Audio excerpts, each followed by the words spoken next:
Hello, happy Friday. Welcome. I am Meredith and I am here with our message for the 21st of February 2025.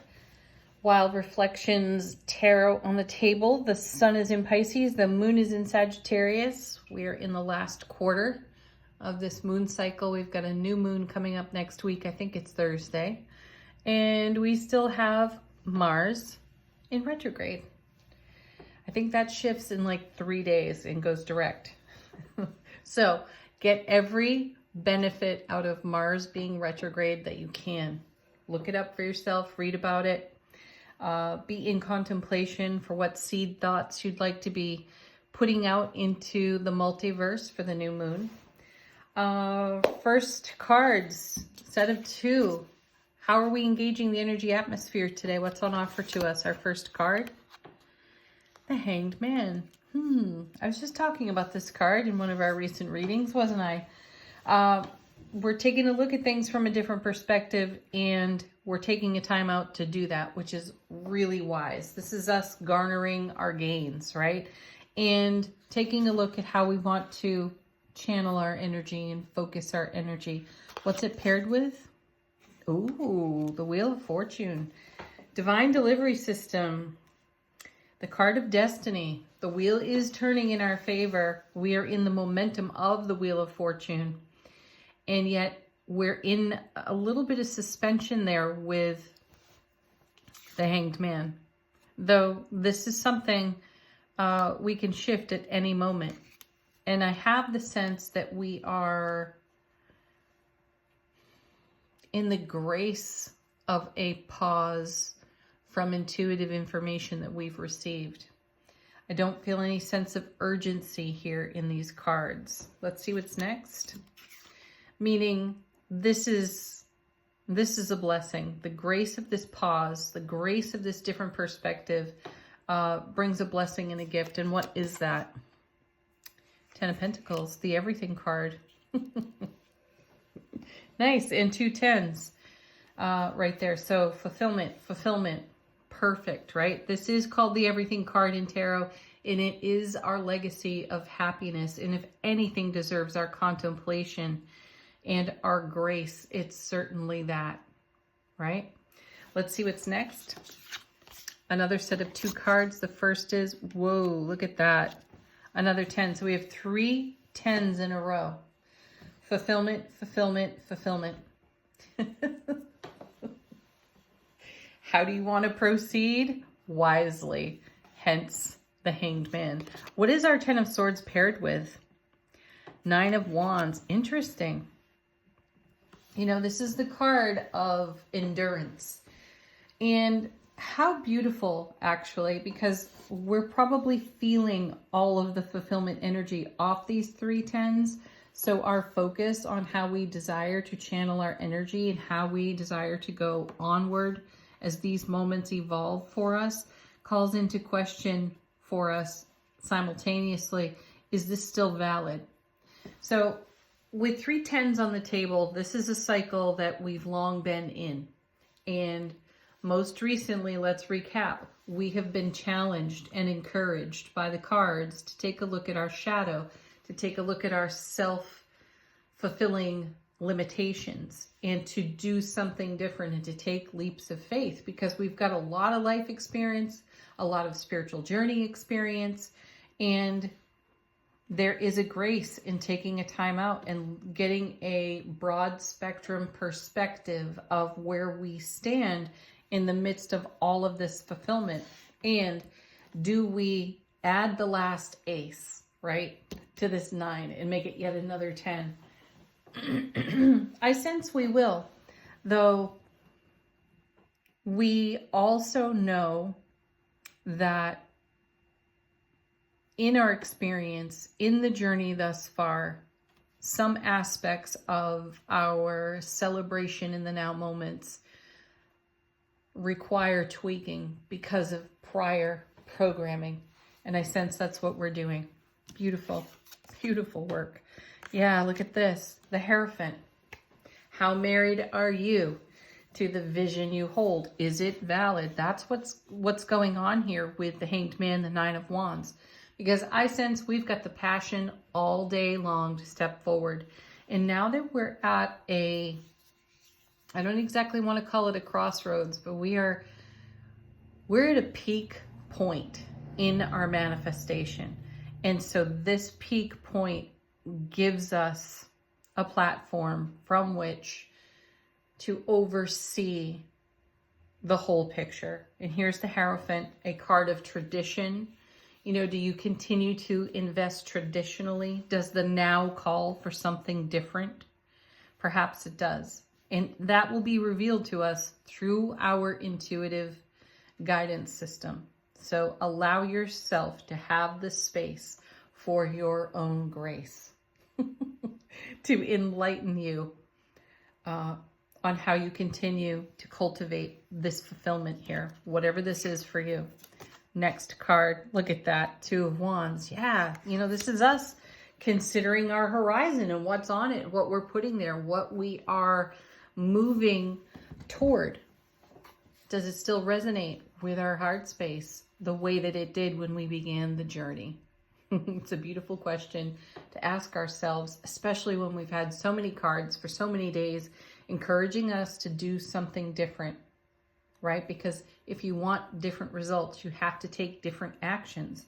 And when you started this journey of manifestation and you are here at this peak point of fulfillment, what's your next step? And that's being considered on the Two of Wands. It's opening a doorway, crossing a threshold into a great legacy of happiness. I'm sensing we take that step, though we are taking a moment. We're taking a breath before we take that step, because I also sense here that we really want to cherish the evolution of this fulfillment. It's a precious thing, something that we've invested in for likely years, decades even. And here it is. We're at the threshold of receiving. And where are we going to take that in our next step? And appreciate it in this now moment. Appreciate ourselves. Bottom of the deck, how's the universe helping us out behind the scenes? Five of Cups. If ever there's a card to pause on, it's that one. Where are you emotionally? Where are you putting your reverence right now? And can you see the gifts and the blessings that all of your challenges on this spiritual journey have given you? This is us taking stock of the now, and it's beautiful. I don't see the Five of Cups as a sad card, which is traditionally how it is perceived in tarot. I really do see it as a reverent card, taking some acknowledgement for the journey, the highs, the lows, and everything in between, the limits, the challenges that came from those limits. This is a very powerful energy to be seated in right now. Next, look at that. There's the other ace. There it is. The Ace of Wands added to the Nine of Wands makes the 10 of Wands. So that would be 1, 2, 3, 4 tens. The only reason we're not yet seeing the 10 of Wands is because we're in this pause right here. So remember, the 10 of Wands is no burden. I know its nickname is the burden. However, that's the Ace of Wands to the power of 10. And what's all that energy? It's motivation, ambition, enthusiasm, right? It's our passion invested. It's our creative force in the ripple effect of our life. How gorgeous is that? Where are you taking all of this resource? It's wise to pause and consider it. Next, look at that. That's where we're taking it. Four of Wands to the happiest card in the minor arcana, a super stable foundation built on our dream, our vision, our passion, creativity, and everything else that the Wands represents. This is super stable energy. And then Knight of Pentacles. I love this. I love that we're now consulting the map, like looking at our spiritual blueprint. Really? We might be asking ourselves, really? I created this for myself? Wow. Just wow. Keep going, folks. That's why we saw the Eight of Pentacles recently. Keep doing what you're doing. It works for you. And then, look, there she is again, our beautiful Queen of Swords. our discerning queen. You make the final call. This is an energy of receptivity as well. We are receiving everything that we've been cultivating. It's really cool to pause right here and appreciate the journey, appreciate ourselves in the journey, and take stock of everything that we gained, all the blessings we have garnered from this journey. That's what the Five of Cups is pointing out to us. Fulfillment is right here, literally. Look at that card. Look at that artwork. It's in our hands. And how beautiful is that? Because we're creating more and more of the Four of Wands. And we continue to consult a map because we know there's so much more to come, and we will get there through discernment within our intuitive blessings. Angel answers.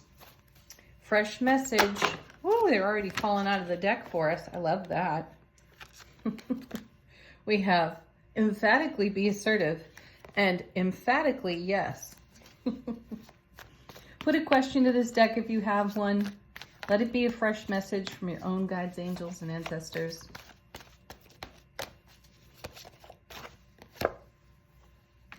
It's up to you.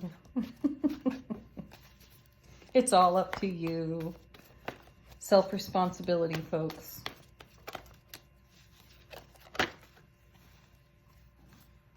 Oh, nice one. You're ready. Big happy changes. And recovery. You know what I sense when I see the recovery card? In the scope of this message here, I sense that we've all, on more than one occasion, been at this peak point within our manifestation and at the very edge of all of this fulfillment, and we've stepped back from the edge. I think we've gotten over that in the recovery card here because our happiness has been making the big changes, and there are more changes to come that we are ready for. It's just up to us to decide how to take that step. Again, back to the Hanged Man here at the beginning of the reading, and the Two of Wands over here on this end of the reading. We are in contemplation, and I feel that we are deep in appreciation and gratitude, and those two energies together are powerful. We are unstoppable here, and we're taking a moment to celebrate the grace of it. Final word on today's message, angels and ancestors. Nice. We have the Medicine Mother. How is our soulful presence informing our waking consciousness? Honor your inner knowing. Again, it's happening right here, and here too. Honor that. Follow through on that. Trust it. Oh, look, and the oracle's right underneath that card.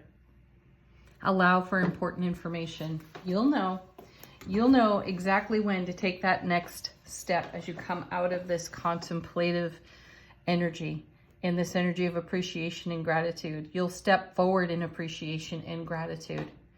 And this is a new beginning. That's what I feel here. A new beginning and a fresh start for us, because we've paused one too many times here and not taken that next step. Those days are over, folks. Have the best Friday ever. Peace, love, joy. Namaste.